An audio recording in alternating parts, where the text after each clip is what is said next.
Next Pats podcast is presented by FanDuel Sportsbook. Make every moment more. What's up, everybody? Welcome into the Next Pats podcast. I'm Phil Perry. We have the next installment of our pre-draft series where we are talking to Patriots. I'm going to call them legends. We spoke to Devin McCourty earlier this week about safeties and corners. What are the Patriots looking for? What does Bill Belichick want at those positions? And can those descriptions help us narrow down the players we should be looking at headed into draft weekend? Well, today we're talking edge defenders, and we're talking to edge defender extraordinaire, former New England Patriot, current analyst on your televisions over at ESPN, Rob Ninkovich. Now, he'll be the first one to tell you, not the quote-unquote most physically gifted edge defender to ever walk the planet or to ever even grace the Patriots locker room. Opposite the line of scrimmage from him for years was one of the most physically gifted edge defenders Bill Belichick has ever had in Chandler Jones. Two very different body types, very different, styles of play.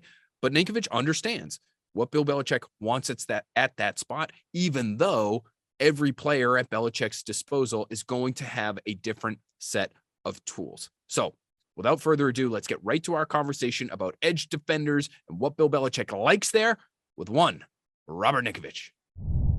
There's the man, Rob Ninkovich, good friend, superstar on the worldwide leader, ESPN. You can find him on all of their television shows where they talk about American football, basically, right? Yeah. Here he is. Thanks for being here. If we were talking European, I wouldn't know what to talk about. I think you could get by. You could talk about effort and competitiveness and competitiveness. Flopping.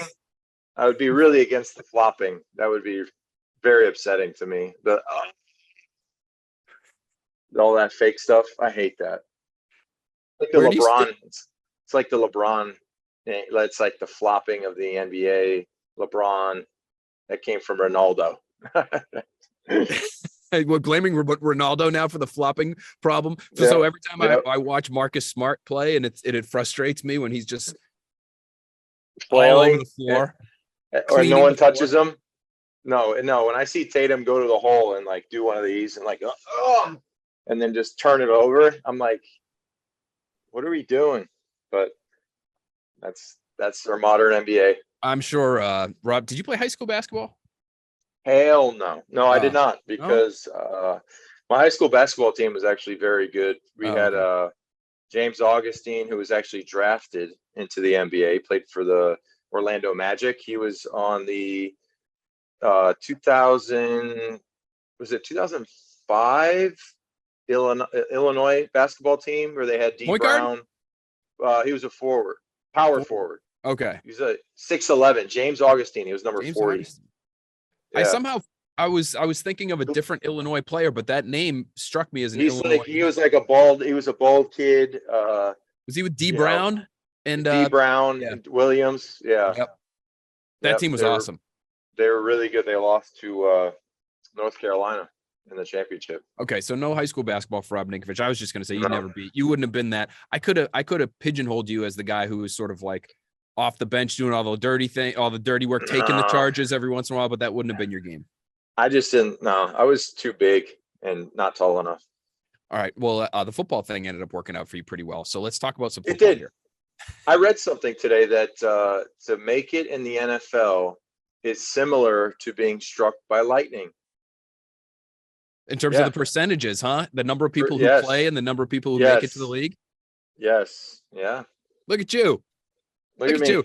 And what are the percentages after you like rip up your knee? And what are the percentages when you have, I have to bring this up. I just looked up your this must be you did go to the combine, correct? Out of Purdue? Yeah, I went to the combine, yeah. Were you a 31.25-inch arm guy? Does that sound right? I was a short. Yeah, I think I was the shortest arms to ever play for Bill Belichick or something. Which I saw some article and it was like Bill Belichick's like always likes long arms in his defenders, and then it had a list of all the defenders, and I was the last one. You're at the bottom of the list. Yeah, I'm like my T-Rex arms didn't help me. That might be right. Much. That might be right, because especially for guys on the edge, you're talking like Chandler Jones, I think, had like 36-inch arms or something crazy. Yeah, freak arms. And arm length don't make the man. All right, okay. It don't matter. This is what we want to get to. This is what we always a long roundabout intro where we get into what I want to talk to you about, which is what does it take to play on the edge for Bill Belichick? I'm not going to ask you for prospect names unless there are guys that you've watched that you like, that you think are fits for the Patriots. But I just want to know what are the traits that we should be looking at when we're trying to decipher, okay, this might be a guy that's on Bill's board, or that might be a guy that's on Bill's board. What to you are the 2 or 3, we don't have to go crazy, but what are the 2 or 3 maybe most important traits or characteristics that a player needs to play on the edge for Bill? Well, I think first and foremost, you have to look at a edge defender and imagine you're looking at a toolbox, okay? And in that toolbox, you're going to have a different variety of toolbox. So not everyone's going to be the same, right? So I would look at the toolbox, and this is how I would explain this to if I was coaching or if I walked into an outside linebacker room. I would say, we have a toolbox here. We're trying to put as many different tools into this box that we can potentially use out there on the football field. Some people can't use certain things. So, you're never going to be able to pound a square peg in a round hole. So you have to make sure that, number one, the person is coachable. So brains, you have to be smart. You have to be able to think on your feet. You have to not just be a one trick type pony to where you can only do one thing and that's all you can do, because I don't think that works with the way Bill likes to play defense. I don't think that works really in this scheme, the New England scheme, or has ever really worked, unless you're strictly just a third down pass rusher, which we've seen, in recent years. There's more platooning of maybe early downs and late downs.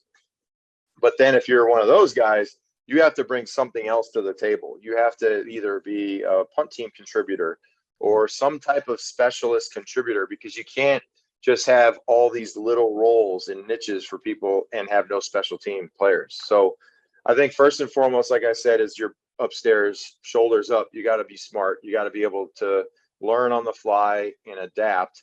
And then you have to be able to adjust, but also be willing to add tools to that toolbox. So, for example, if you were to look at myself and Chandler Jones, we just talked about arm length, right? I can't do what Chandler can do as far as when it comes to pass rush moves. So, you might have some coach that likes to coach a certain way on how to play a certain defense or a certain play or brush a certain types of style. I take it back to when I was in Miami in 2007. Jason Taylor was the star, right? He was the pass rusher. He's the Hall of Fame pass rusher. And when I got there, I watched a lot of his tape and I studied how he worked. But then I realized, his toolbox and my toolbox are completely different. Like, I can't use a long arm, pogo stick, and swipe. Like, that's not going to work. So I think at the end of the day, an outside backer or an outside edge defender has to understand what they are, work with the tools that they have, and try to really create as much as you can. Because for me, I understood my limitations. So number one, you got to set the edge. So being a really stout run defender on early downs, that's how you make your bread and butter. That's how you get to third down. So, a lot of these teams now, they're just strictly looking for pass rushers. Well, yeah, pass rushing is great. It's fun. I love it. But in order to get to third down, you got to stop first and second. And to be a third or every down, first, second, and third down player, you have to understand all the ins and outs of early down. How do I prepare myself to take on certain run blocks? How do I use my body? Like if there's power towards me, I'm not going to just use my hands and get washed. I'm going to be really hard and use a flipper and set the edge and make sure the ball cuts back. So I would say brains, a little bit of brawn, because you got to be strong, and that rhymes, and being able to have some type of either rush or run stop or pass rush. Like, you can't just be a pass rusher and have no special team skill. You can't just be a run stopper and have no special team skill. And you can't just be a special teamer and not give anything to defense. So I think it's trying to find maybe a person that they can develop in a certain role to where they could come in similar to Uche, right? So Uche had a breakout season as a third down pass rusher, has, provides a little bit in the special teams aspect of the game. So this year you hope that he could take a little bit of a step forward or perfect what he's doing on third down, really help out on the special teams. And then the Patriots could go and look for maybe an early down outside linebacker and then help that person on third down, or try and figure out how can they help the team. But I think that if you look at the Patriots right now defensively, you always need depth in two locations, and they're vital. It's your DBs and your pass rushers. So I would look at some type of defensive back, and I would definitely look to bring in an edge guy, an outside linebacker type, or a defensive end body that can help in the special teams aspect of the game. What's really funny is right now, in terms of true outside linebackers, I don't know if they have a ton of depth, and it makes sense that they've been looking at some of these top end guys, like a Nolan Smith from Georgia, who's one of the more explosive guys in the draft, kind of undersized, maybe closer to an Uche than to a Matthew Judon, who's, I think, 260 pounds, versus Uche, who's probably 240, 235, maybe even, depending on the day. Yeah. So, and I wanted to raise something to you that I remember Mayo talking to us about years ago when Mayo was in media, when he was one of us. And he said, when it came to that outside linebacker spot, he was talking about Sams and Jacks, right? And the difference between, he talked about Sam, Jack, Mike, Will, but if, we're talking about edge guys, and you're talking about sort of that 3-4 style, those outside linebackers, saying, you might ask, Jamie Collins, if he's playing on the edge, to do something different than a Rob Ninkovich if he's doing, if he's on the edge. So do you think there are different body types for those two jobs, or is everything kind of, if you're an outside linebacker, you're an outside linebacker, and you should be prepared to do whatever your toolbox suggests you can do? I think there's definitely different body types, similar to the toolbox mentality of, do you have a more athletic guy that's lighter, similar to Jamie Collins, where he can drop out in a coverage, and you're having those Roy Lees or those different edge type double rushes to where the offense is trying to figure out, who's coming and who's going. Because at the end of the day, that's what you want to try and get to with a good 34 defense, is making the offense stressed when it comes to, all right, they have 4 linebackers that all can rush and all can drop and all can set the edge and all can, stop the run. So I think the hard part is finding those guys that are willing to be a Sam when you have to be a Sam, and then swapping with maybe a Will, and then at that point swapping with the weak side linebacker. So I think that's the hard part, because at the end of the day, you're trying to evaluate these young players, and you don't really know, what are they going to be like in the next level. And I know the game has changed. It's changed a lot just in the last 6 years on just the style, offensive linemen, and the running game. Things have definitely in my eyes, they've gotten softer. You don't really have to be as physical. Like, I would feel if you were to take 2012 Rob Ninkovich and put him in 2023, like, it would just be like throwing around like little toy dolls everywhere, because tight ends don't want to block. They're not really trained in high school or college to block the way that they used to block. I mean, I think back to my rookie year, we had guys like Ernie Conwell, who are 290 pounds at tight end, looking like they're from the program, if you know what I mean, just strong and blocking, so it's a different animal now. Like, guys want to run routes and they want to avoid contact. So I think the outside linebacker position is kind of reflecting the inside linebacker position, because if you look at the inside backers in the league right now, they're basically like 5 to 10 pound safeties, heavier. Like, you could take a good safety. You could probably take a safety from 10 years ago and put him in inside linebacker in 2023. Like, everything is kind of condensed. But then that's when you run into the Patriots and they say, we're going to go old school and we're going to run straight at you, and we're going to run all your little small, frail inside, outside linebackers over and beat you over the head running north-south. So that's the tricky side of this. Like, in this game right now, it's turning into this spread, check with me, RPO. So you have to have guys that are athletic that can cover. But I guess to answer your question, yeah, there's definitely different body types.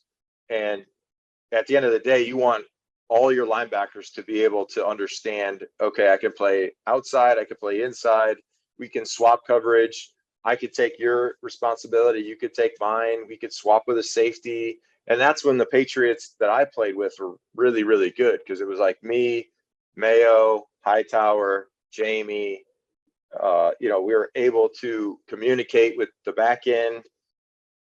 Dev's back there. We all had this really good communication. And that's what defense is all about. The offense is trying to get the defense in a mismatch of bad communication, a mismatch of talent. So if you can be on the same page and communicate, that's why I think it's so important that a group of guys stay together longer than 2 to 3 years.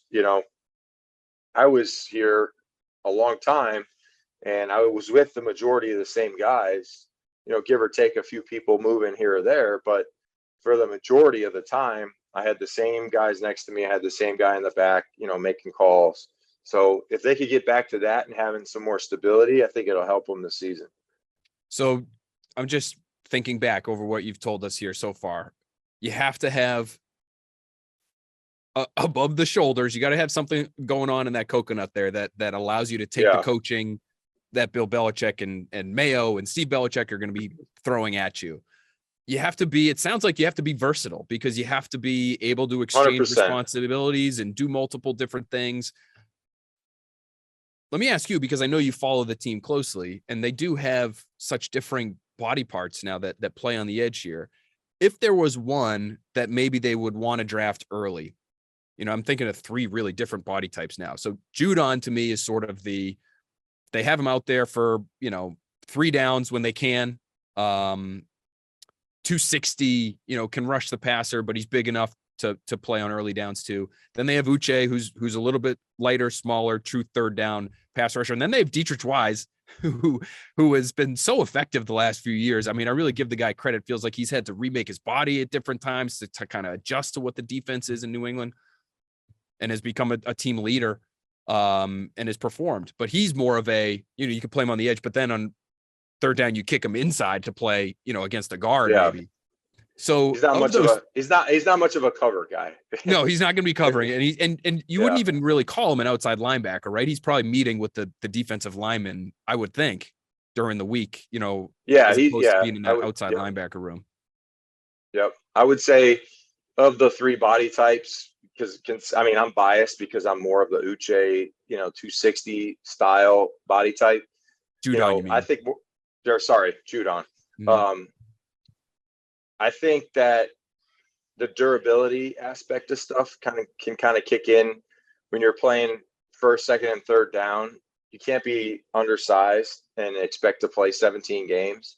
And then on the flip side of that, if you are Wise, it's hard to stay on the field in certain game plans when you have maybe a tight end that's a go-to guy, or a back out of the backfield that if you're in a tough spot and it's zero coverage or man coverage and he wide routes, like, you have to automatically adjust and take the route, because with traffic or a nasty or a bunch split, that nobody's going to be able to get over there, and it's an easy throw for a first down. So that's when you get in trouble with game planning. If you have a Judon type body style, you can be on the field, you can deal with the heavy run groupings, you can deal with an athletic back, you can deal with a tight end that you might have to run with if you have to cover a man-to-man.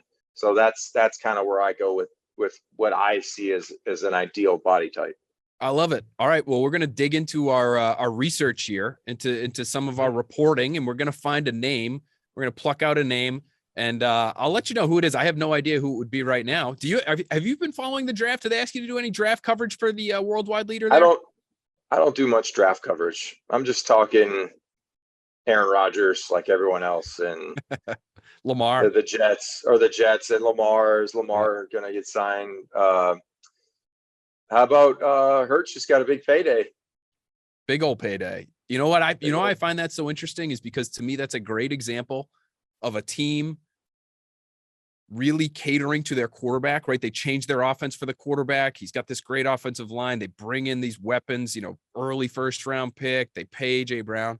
They try to put him in the best possible position to succeed, because that feels like sort of the model for young quarterbacks these days. And I think it's an interesting contrast. I'll just put it that way, relative to what's gone on, I think, here in New England the last couple of years. I think, Max dealt with a fair amount of, all right, let's see if he can fight through it. Let's see if he can push through this. How does he handle adversity? Whereas young quarterbacks around the league, their teams, generally speaking, aren't trying to throw a lot of adversity their way. They're trying to make it as soft a landing as possible. And, they did that in Philly, and it seems to have worked out with the guy.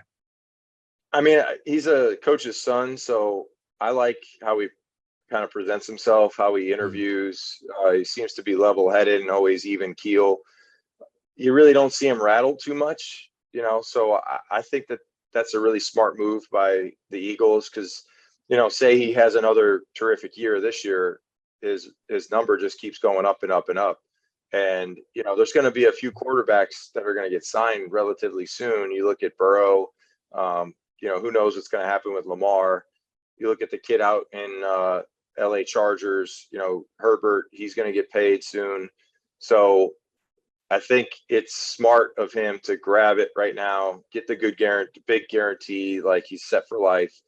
Maybe Lamar's going to sit there and say, you know what, maybe passing up $200 million wasn't a good idea. Like, at what point is it smart to sign a nice contract, give yourself financial stability for the rest of your life, and also have a little bit more finances to go and grab another piece, either in free agency or, if you're able to do some trades, whatnot, without having to get the max deal, it's going to help yourself. So I think it's a good signing by the Eagles. I think they're smart, and they're going to be a really good team for a long time.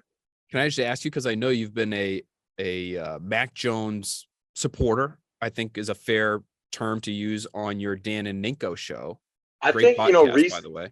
I would say that I am a supporter, but I'm also a fair critic when it comes to what I need to see this year. I think last year, I think there was a few things that were unfair. I think a lot of negativity goes towards Matty Patricia, and I think that's kind of unfair on his part as well. Like, I don't think he deserves all the blame for the stuff that happened last year, because, if you said, hey, Rob, I want you to play 3 technique, I'd go try it, or I'd go do it. And if it didn't work out, like, I'd still give it everything I got. I think Matty has that personality where he's like, yeah, I'm a football coach. I know football. Like, I could go do it. But then there was a lot of other factors that didn't help, offensive line health. You had Marcus Cannon as your starting tackle at one point last year, who was retired. Mac Jones goes down with a bad injury. He's out. You got the Zappy debacle. Just a lot of messed up stuff. So I feel like last year, Mac didn't perform to the level that we all thought he could perform to, because his rookie year was so good. And then we automatically jumped on it must be the offense's biggest problem is, not the players, which that's never the case. It's always the guys on the field that do the playing. So I think this year is going to be a massive training camp and a massive just off season for Mac Jones. Like, he has to come in, win over Billy O, regain like that alpha, I'm the guy, I'm the starter, and just not look back. Because if he goes in training camp, he's kind of and doesn't look sharp, and they've done a lot of adjusting and they've helped out in certain areas. I suspect their first round pick will be a tackle. They need a tackle. They have no depth at tackle. Trent Brown's a great football player, but you can't guarantee him 17 games, just based on history.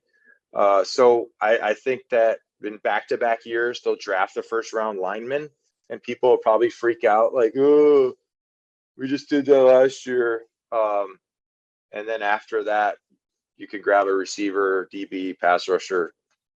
That's my thought. And he's going to be the quarterback, you think? Is he going to have to compete for that job?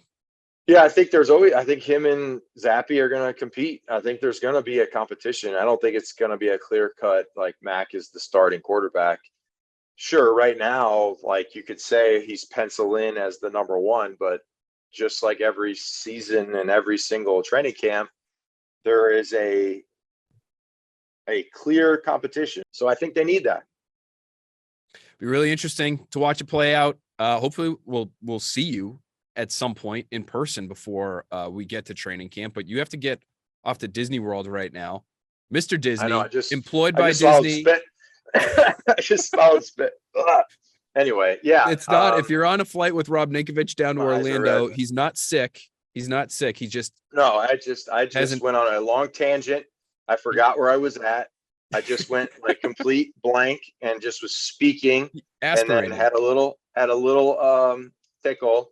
But yeah, I'm going to Disney World with 3 children and my wife. So basically, she'll say I'm going to Disney World with 4 children because I'm considered a child.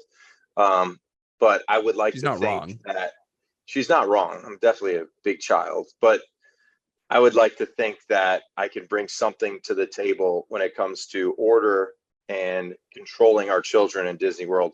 We'll find out. It's going to be crazy because it's break. Everyone's break right now. Like, there's no kids in school this week. So everyone from New England, everyone from all over are going to go down to Florida. It's going to be a madhouse, but I'm going to woo-sob. I'm going to relax, and I'm going to have a fantastic time. Be water. That's it. Just flow. Be water. Splash Mountain's not even a thing anymore, though, I don't think. It was one of my favorite. It's one of my favorite rides too. Damn, that would have been great if you could just be water on Splash Mountain, get the picture of you going down the waterfall. Just that's some dirty water. I don't know if I want to be that water. Now, you don't want to be in it, but like mentally, emotionally, you would be water. You would be sort of zen while going down the mountain, flowing with 3 little kids. Yeah, no problem. Like, you're just I don't know. I don't think there's another water ride. I think that's the only one that I can remember. Well, listen, you're going to be boots on the ground. Maybe you could report back to us, because I haven't been to Disney World in about 25 years. So you're going to have to report back. Need to let us know. You need to go. You're going to go. 3 years you'll be there. 3 years. Yeah, maybe. We'll see. Rob, thanks for being with us on the podcast. I'm going to do a lot of podcasts between now and then. This is going to be the best one, though. I appreciate you. All right. See you, Phil. Be good. Thanks, buddy. Great stuff there from Rob, and he gives us plenty to work with when it comes to the traits that we should be looking for, okay? We don't necessarily have to look first and foremost at arm length, because Rob Ninkovich, 31.25-inch arms compared to Chandler Jones or even a Mike Vrabel or Willie McGinnis, who we know Bill Belichick didn't draft, either of those previous 2 names that I just mentioned, but those became sort of the prototypes for the Patriots at this spot that we're talking about here off the edge. What do they need off the edge? Almost regardless of whether you are a Sam or a Jack, you need to be coachable. You need to be smart. You need to be versatile. Somebody who can play on early downs, be able to set the edge, but also can drop into coverage and run with a running back out of the backfield or cover a tight end if he needs to. Those are the guys who are going to have the most value unless you can truly excel in your one specified area, just like, for instance, a Josh Uche. Bring him in on 3rd down. Let him go to work. Now, are the Patriots going to be looking for a similar type of player? Well, Uche's going into a contract year. We just talked to him on the Patriots Talk podcast. So there's the chance of that.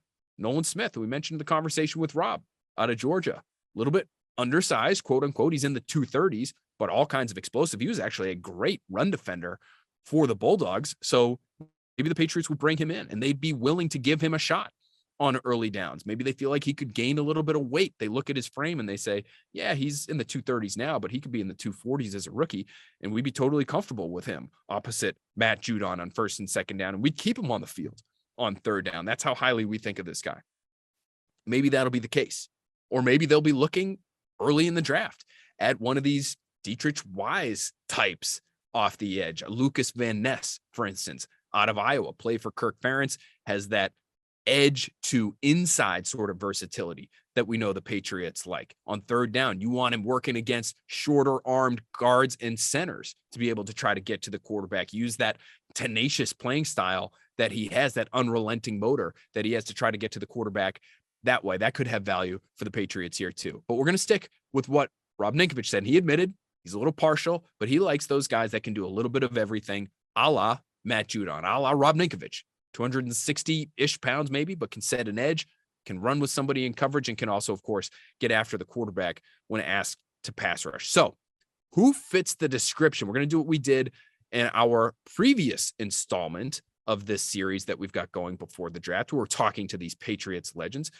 After we talked to Devin McCourty, we combed through Dane Brugler's The Beast, his annual draft guide for The Athletic. It's phenomenal. Subscribe to The Athletic. Make sure you're consuming all Dane's content. Friend of the podcast. We love his work. Nobody works harder leading up to every single draft to give us all the information that we can handle on these prospects. So which of these guys that's in The Beast fits that Ninkovich description of being a coachable player, being a smart player, being somebody who can do a variety of different things, and also being in that body type range that Ninkovich was talking about? More a Matt Judon as opposed to a Josh Uche or a Dietrich Wise. The name that I came up with is Keon White out of Georgia Tech. Now, he is supersized off the edge when you're talking about a Judon or a Ninkovich type, because he ain't 260. He's 285. He was 281 at his pro day, 6'5", 281, 34-inch arms, 10.5-inch hands. This guy is a physical freak. The reason, though, I would lump him in with the Judons and the Ninkoviches of the world, and not, for instance, the Dietrich Wises of the world, where you're not necessarily going to want him hand in the dirt off the edge, kicking inside on third down. You could potentially do that with him, but I think he could play outside linebacker. Let's just go off of what we see both on the tape, where you'll see him as a stand-up edge defender, and you'll see him run with backs in coverage. Let's read to you now from Dane White's draft guide here, the strengths section for Keon White. Impressive speed for his size to run with running backs on wheel routes. Light-footed big man in space. Able to redirect and accelerate to close when chasing. Strong upper body and transfers power from his large shoulders to his physical hands. Go-to rush move is a two-hand strike, which he mixes up with hesitation. Uses his length to stack the edge. Again, he can play on early downs. He can run with backs. He can get after the passer. Is he going to be the most refined guy in terms of his pass rush skill set? Who knows? But let's continue with what we hear from Dane here. Drive single blocks deep into the pocket, level-headed personality, and a coachable player. There's that word that Ninkovich used. Outstanding work ethic. He was a Domino's delivery man for over a year while he was at Old Dominion. This is something that we should know about Keon White's story. He was a tight end at Old Dominion. He started there. He redshirted there in 2017. Tight end at ODU. Tight end at ODU in 2018.